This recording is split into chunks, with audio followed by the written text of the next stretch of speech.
मन के पास एक बड़ा प्यारा हथियार है, और जिस दिन तुमने उस हथियार को अपने हाथ में लेकर पलटवार कर दिया, मन खत्म। हमारी माता जी कहती कि जब तुम्हारे मैं वीडियो देखती हूं तो मुझको बहुत हंसी आती है। इज्जत भिखमंगों की होती है, गरीबों की। गरीब आदमी क्या कहता है, भैया पैसा नहीं कमाएं लेकिन इज्जत बहुत कमाएं, लुंगी के नीचे कच्छा नहीं पहने हो। इसीलिए मैं बार बार तुमसे कहता हूं कि पढ़ के कोई महान नहीं हुआ। सारे साइंटिस्टों के बारे में पढ़ो, देखो जितने लोग तैयारी करते हैं आईएएस की, उसमें 90% लोग सिर्फ इसलिए फेल होते हैं, जैसे आज तुम्हारे ऊपर हंसते हैं ऐसे मेरे ऊपर हंसते थे, कुछ नहीं कर पाओगे।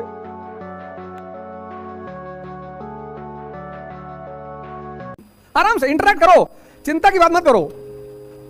तब तुम्हें पता चलेगा, जब तुम इंटरेक्शन करते हो ना, तो तुम्हें पता चलता है कि यार मेरी गलती कहां थी। मेहनत करने से कुछ नहीं होता। कभी रिक्शे वाले को जाके देखो, हाँ, उसको जो फायदा होता है रिक्शे वाले को, उसको एहसास नहीं होता कि मुझे फायदा क्या हो रहा है। अभी मैं कंपनी गार्डन में टहल रहा था, और 12 बजे से टहल रहा था। एक लड़का है मेरे पास, कहा कि मैं क्या सोच रहा था कि बताओ इतनी धूप में 4 लोग टहल रहे हैं, और कल खाना खूब खा लिया, मिठाई खा लिया करीब 1.5 किलो। मिठाई नहीं छूट सकती, मिठाई ही खानी है जीवन में। और मीठा खाने का एक नियम है, 1 किलो मिठाई मतलब 10 किलोमीटर की दौड़, और कल दौड़े ही नहीं, तो वो सारा मीठा जो है कन्वर्ट ही नहीं हो पाया। तो आज चला है 12 बजे कंपनी गार्डन, तो हमें 2 सीन पैरेलल चल रही थी। एक सीन क्या थी, एक लड़का था 13-14 साल का, खुदाई कर रहा था फावड़ा लेकर, और पसीना बह रहा था उसके ठीक सामने एक जोड़ा बैठा हुआ था उसी उम्र का। आमने सामने सीन थी, गेट नंबर 3 जाओगे तो देखोगे वहां खुदाई चल रही है।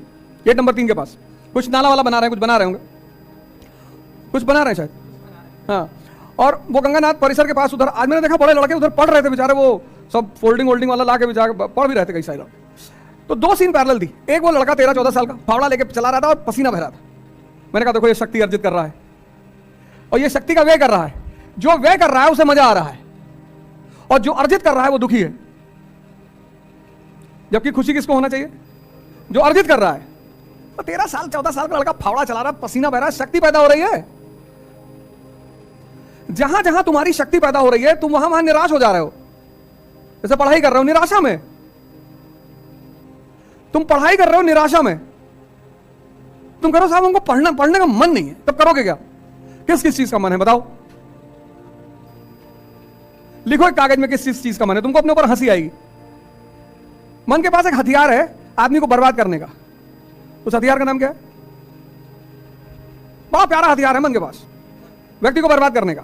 उस हथियार का नाम क्या है? चिंतन तो बड़ी अच्छी चीज है यार। मन के पास एक बड़ा प्यारा हथियार है, और जिस दिन तुमने उस हथियार को अपने हाथ में लेकर पलटवार कर दिया, मन खत्म।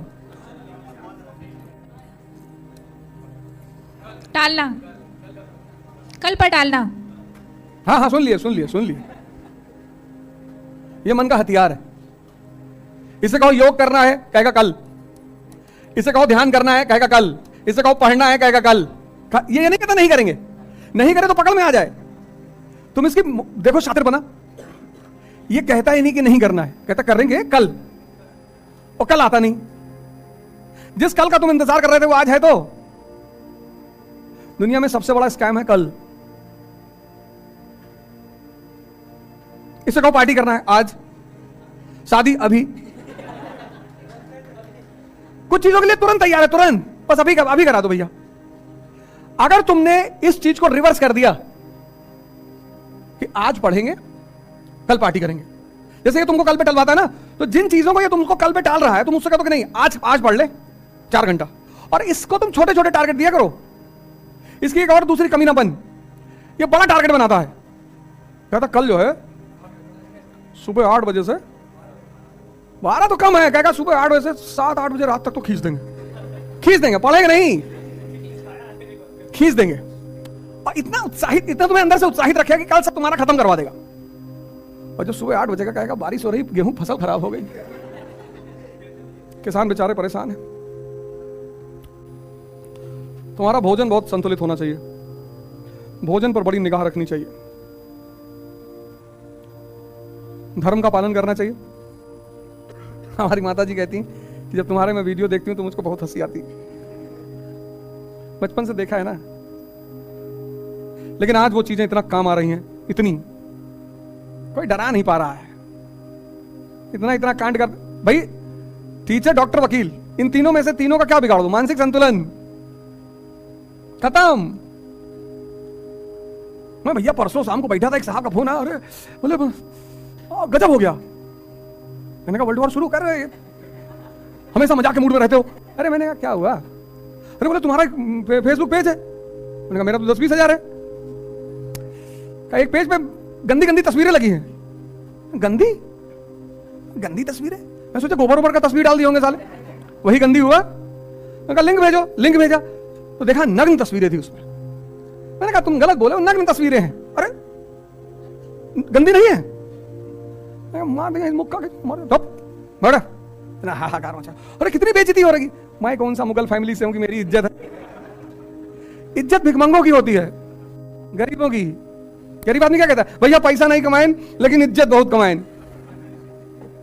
लुंगी के नीचे कच्छा नहीं पहने हो। कभी जिंदगी में फालतू चीजों के चक्कर में मत पड़ना। अगर तुम जीवन में फालतू की चीजों के चक्कर में पड़े तो तुम गए, तुमको समाज उलझा देगा, तुमको समाज उलझा देगा। मेरी शादी थी यहीं इलाहाबाद में हुई, ससुराल में यही है, इसीलिए यहां टिके रहने का बताया। पर मैं जाता नहीं कभी। और जब मैं जिस दिन 1 मई को शादी हुई थी, आ रही 1 मई, मैं यहां पहुंचा, दाढ़ी बड़ी, टी शर्ट पहने, जीन्स पहने और वो शूज। तुम्हारे एक सीनियर थे, कहीं भैया तुम्हारी शादी है आज। हमने कहा तो? अरे बोले दाढ़ी वाड़ी तो बढ़वा लो यार। अरे मैंने कहा सर कैसी बातें कर रहे हो, दाढ़ी से शादी होगी? तो यही एक दुकान है आगे, जो खादी आश्रम वाली लाइन नहीं है, सिविल लाइंस में उस तरफ मेन मार्केट जो है सुभाष चौराहा वाली, वहीं पे एक आरिफ भाई दुकान है। तो बेचारे उनको बुलाए, कहे पागल वागल हो, बेइज्जती हो जाएगी। कोई बेइज्जती नहीं होगी, मिडिल क्लास की कोई बेइज्जती नहीं होती, तुम चिंता मत किया करो। ये जो शाही वर्ग है ना, ये हम लोग को 2-3 बातों पे डराता है। कहता तुम्हारी इज्जत चली जाएगी, गई है ही नहीं। ये तुमको इन सब चीजों से बांध लेगा, डराएगा तुमको, जेल चले जाओगे। हाँ तो इतने राजनेता जेल गए, किसी की इज्जत गई? मनीष सिसोदिया अंदर, राहुल गांधी जी जाने की तैयारी कर रहे हैं, कह रहे जमानत नहीं ले रहे हैं, जमानत ही नहीं ले रहे हैं। पार्टी परेशान है कि भैया जमानत तो ले, हाई कोर्ट में अपील करो। कहा अपील ही नहीं करेंगे, चुनाव आ गया, और राहुल जी जेल चले जाएंगे, उनकी बहन घूमेगी देश भर में, मेरे भाई को बंद कर दिया। लालू जी इतने दिन अंदर रहे, और हमारे श्रद्धेय भगवान कृष्ण पैदे भाई हुए। ये सब टेंशन मत दिया करो फालतू का।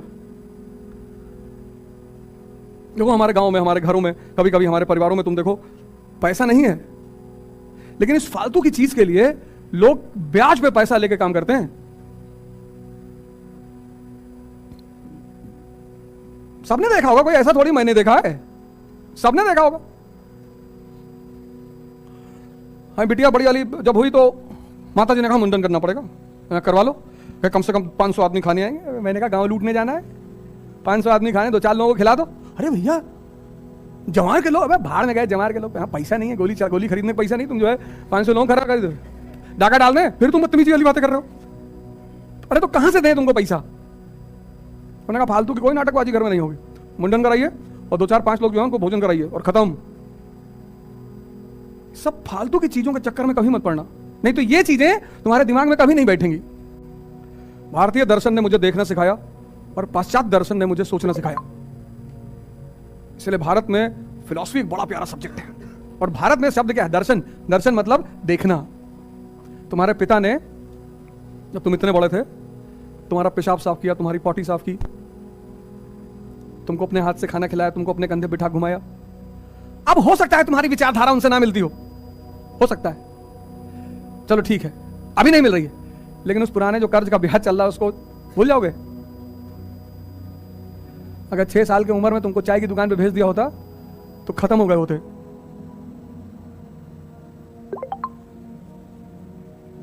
आज मैं लोगों को तो क्या देता हूं, अरे हमारा पापा हमारे को विचार थोप रहे हैं। कोई बात नहीं, हमारे जमाने में मोबाइल था ही नहीं, कितना बड़ा जनरेशन गैप हो गया है। भाई तुम्हारा भी पिता हमारी उम्र से ज्यादा थोड़े होंगे, हमारी उम्र के ही होंगे। और हम पहली बार जो मोबाइल खरीदे 5110, वो 50 किलो का मोबाइल लिया था, इतना बड़ा मोबाइल था 5110 नोकिया का। वो मारने में ज्यादा काम आता था, मार दी किसी का सर फट गया। ये तो तुम्हारे हाथ में स्मार्टफोन से, तो कितना बड़ा जनरेशन गैप हो गया है। इसलिए जिसको दिखाई नहीं पड़ता ना, उसको समझाया नहीं जा सकता। भारत ने एक बहुत अच्छी बात कही कि जो दिखाई पड़े वो ज्ञान, पढ़ना मतलब कुछ नहीं। इसलिए पश्चिम में आज तक बुद्ध नहीं पैदा हुए, पश्चिम में विचारक पैदा हुए। विटगेन्स्टाइन, डिकार्ट्स, स्पिनोजा, लाइबनीज, कांट, इमैनुअल। पर आज तक पश्चिम में संत पैदा नहीं हुए। और पश्चिम में फिलॉसफी का मतलब है लव फॉर नॉलेज, ज्ञान के प्रति प्रेम। और भारत में दर्शन का मतलब है जो देखा गया। इसीलिए मैं बार बार तुमसे कहता हूं कि पढ़ के कोई महान नहीं हुआ। सारे साइंटिस्टों के बारे में पढ़ो, देखो मैडम क्यूरी, आइंस्टीन, इनको कहीं से विचार ही तो आया, किसी किताब में थोड़ी। एडिसन की कहानी पढ़ो, जिसने इलेक्ट्रिसिटी वाला जो साइंटिस्ट है, उसके टीचर ने क्या कहा उसकी मां से कि मंद बुद्धि है तुम्हारा लड़का ये। उसकी मां ने वो लेटर कभी एडिसन को दिखाया ही नहीं। एडिसन के प्रिंसिपल ने लेटर लिखा कि तुम्हारा बच्चा ये स्पेशल चाइल्ड है, मंद बुद्धि है, इसको ले जाओ, ये नहीं कुछ कर पाएगा।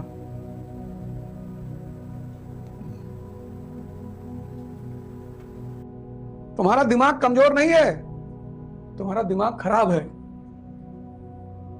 मेरा भी खराब था।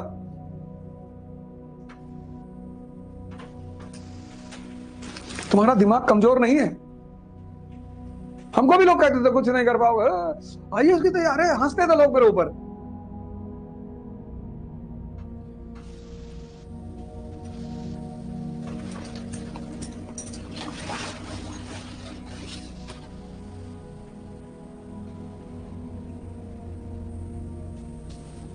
जैसे आज तुम्हारे ऊपर हंसते हैं, ऐसे मेरे ऊपर हंसते थे कि कुछ नहीं कर पाओगे। ये कर लो, किराने की दुकान खोल लो, गारमेंट की शॉप खोल लो।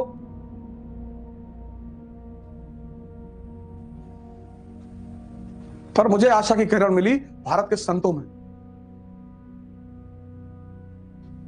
एक दो नोट नकली निकल गया 50,000 की गड्डी में, तो सारी नोट फाड़ डालोगे?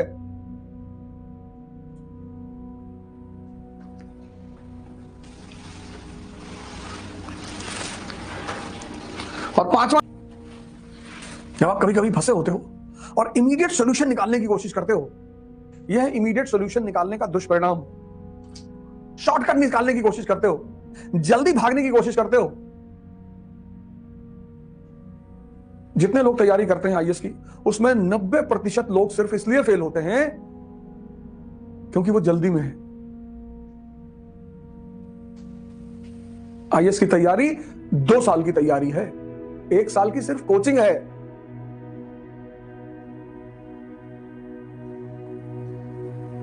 कल मैं इंटरव्यू सेशन ले रहा था, उसमें लड़का पाटन का आया, विपुल भाई, 22 साल का लड़का। मैंने कब तैयारी शुरू की? कहा सर 18 साल से। 18 साल की उम्र से मैंने पढ़ना शुरू कर दिया था। भगवान करे उसका इस बार सिलेक्शन हो जाए। विपुल भाई पाटन से, नाम लिख लेना, हो सकता है सिलेक्शन हो जाए उसका। 22 साल का। उसने कहा सर 18 साल से तैयारी शुरू कर दिया था।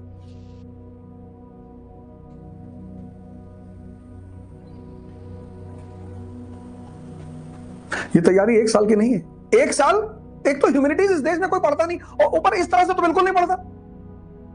एनसीईआरटी को कितनी मजाक में लोग पढ़ते हैं, कभी इस तरह पढ़े हैं सीरियसली? कितना गहरा खजाना दबा हुआ है एनसीईआरटी में, और अभी तो शुरुआत है। अभी तो शुरुआत है। अभी मुझे 13 चैप्टर कंप्लीट करने दो। तो एक संकट को मिटाने के प्रयास में दूसरे संकट को जन्म दे दिया।